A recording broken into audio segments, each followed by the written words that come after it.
When you think of the greatest players in the history of the Bulls franchise, there is no question that the first person that comes to your mind is the greatest player of all time, and Michael Jordan, who globalized the sport of basketball and made the Chicago Bulls the iconic franchise it is today. Despite the Bulls having never won a title since MJ retired in 1998, it still remains an iconic franchise. But when you think about who comes next on that list, it usually is a toss-up between Scottie Pippen and Derrick Rose. For me personally, I have Scottie Pippen as the second greatest Bulls player of all time, just because you can't beat out 6 titles, arguably one of the greatest defenders the game has ever seen, and also just the fact that he had a much more extensive career playing with the Bulls than Derrick Rose did. However, if we're talking about Derrick Rose at his peak, meaning MVP Derrick Rose, who is one of the best players in the league and leading the Bulls to the best record in the NBA, I think it's no question that Rose was the greatest Bulls player we have seen since Michael Jordan. Sadly, of course, we all know what happened. In 2012, Derrick Rose tore his ACL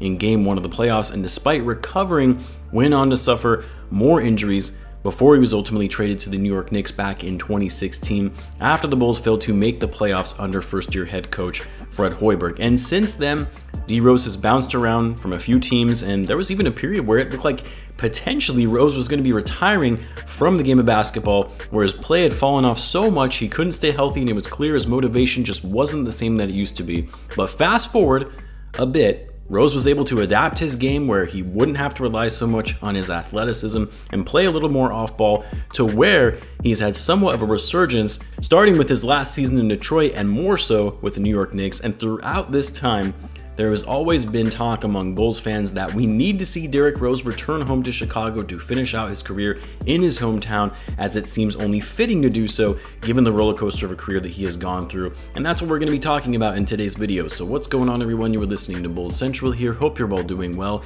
As always, guys, if you enjoy the content, be sure to subscribe to the channel, as it does help me out a great deal. And I'm also going to be doing a big giveaway once the channel hits 30,000 subscribers, so stay tuned for that. You do have to be subscribed to the channel though in order to be entered. But anyway, let's get back into today's topic. So we all know the story.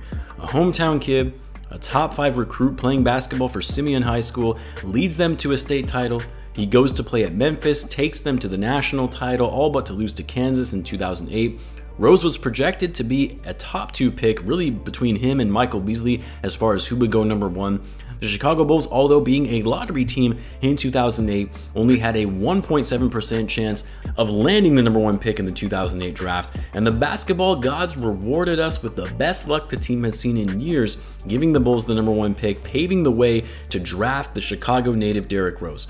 It was as if it was meant to be, to have a hometown kid come play for the franchise that he grew up watching as a child. And of course, right away, Rose did not disappoint. He went on to have a highlight-filled rookie season. He won Rookie of the Year, led the Bulls back to the playoffs, and set a record for most playoff points in a game by a rookie. Rose continued to get better, making his first All-Star game in just his sophomore season, became a 3-time All-Star, and of course, was at the peak of his career in 2011 when he won the league MVP, the youngest player to ever win an MVP in NBA history. Although I say that he was at the peak of his career, he was only 22 years old at the time. He likely would have gone on to become an even better player, and in my opinion, would have won a title with the Bulls had his career not been derailed by injuries. But look, the backstory aside, the career injuries, everything being cut short for Rose, the fact of the matter is he is now 33 years old. He'll be 34 by the time this upcoming season begins. Rose likely has another 2 to 3 years before he calls it quits and retires from the game of basketball.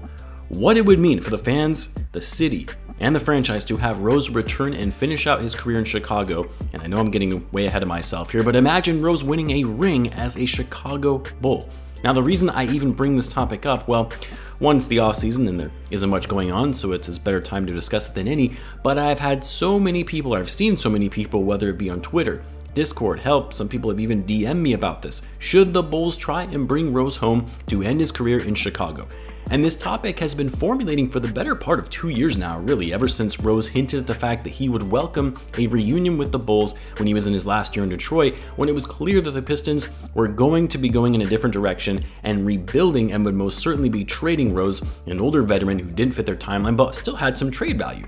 But I feel like this has come up a lot more than it has in the past year because of the fact that people are now realizing this is Rose and his final years of his career, especially when he missed most of last season due to injury. Like, if Derrick is going to retire with the Bulls, you're talking about it happening in the next year or so if you want to get it done. Now, the real question is, how practical would it actually be for the Bulls to be able to land Derrick Rose? Because as much as fans want the nostalgia factor of bringing Rose home, the front office is not going to care about nostalgia and a feel-good type move. No, they're running a franchise. They're looking at it from a business perspective and what they're trying to do to build for this organization for the future. This isn't Gar Pax who would just make a move to make a move. They're going to be intentional about it. They're going to do it if it makes sense for the roster and if there is a good fit and need for him on the roster. Now, Rose is under contract for this upcoming season. I believe it's around $14.5 million. So even if the Bulls wanted to bring Rose in for this upcoming year, it would have to be done via a trade, which Rose's trade value probably isn't very high after being injured most of last season, and his contract isn't bad, but it's also not the most favorable relative to his productivity and availability.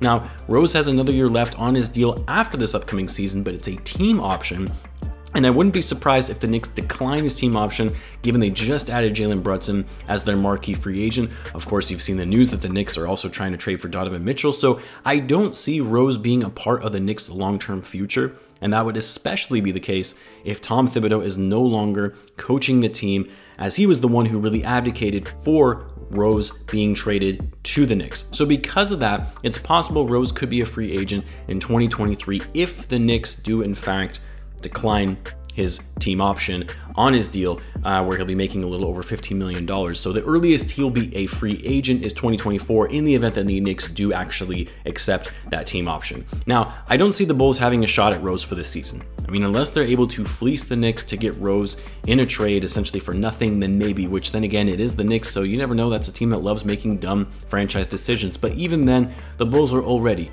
so heavy in the backcourt that I don't see how Derrick Rose would be a good fit on this roster. Now, one trade that would be intriguing is exchanging Coby White for Derrick Rose, which I think the Knicks would absolutely do, as you're getting a young player that still has some upside potential for an older player who doesn't fit your timeline.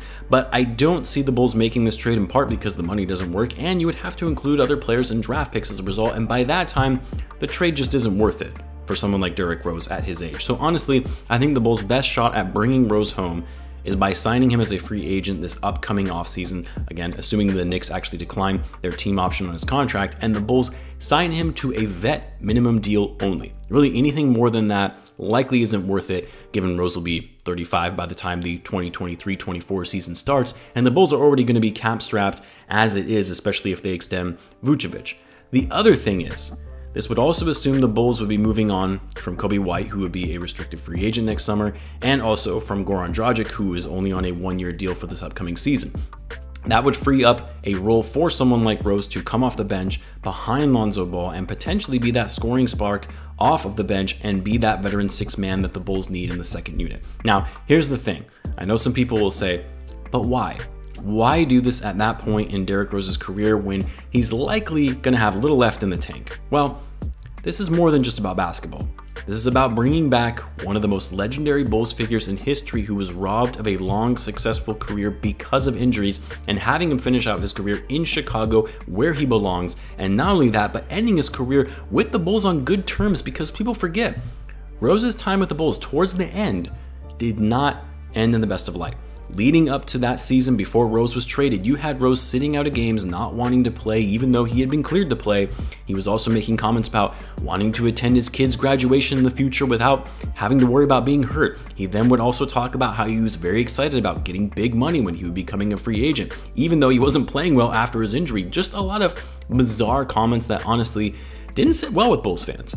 But you also have to understand, he was young, probably a little immature at that time. Rose has obviously grown a lot as a player and has shown great leadership, and it would be great for Rose to end his career on a high note, playing in the city he grew up in, playing for a team where he had his best years of basketball, and you'd have to think it would be a massive morale booster and energizer for the city of Chicago and Bulls fans to add their former MVP to a winning roster that they already have going. And could you imagine Derrick Rose hoisting up the Larry O'Brien trophy over his head in a Bulls uniform? Like I said, I know I'm getting ahead of myself, but hey, a guy can dream, right? Anyway, I think it would only be right for Rose to finish his career with the Bulls, even if it means playing his final season in the league before retiring in a Bulls uniform and eventually retiring the #1 jersey in the rafters one day. I would love to hear what you guys think though about bringing Rose home. Do you think it's realistic? Under what circumstances? Let me know in the comments, and as always guys, be sure to subscribe if you're a Bulls fan, as I do post daily Bulls content. Thanks again for tuning in guys, and I'll catch you in the next one.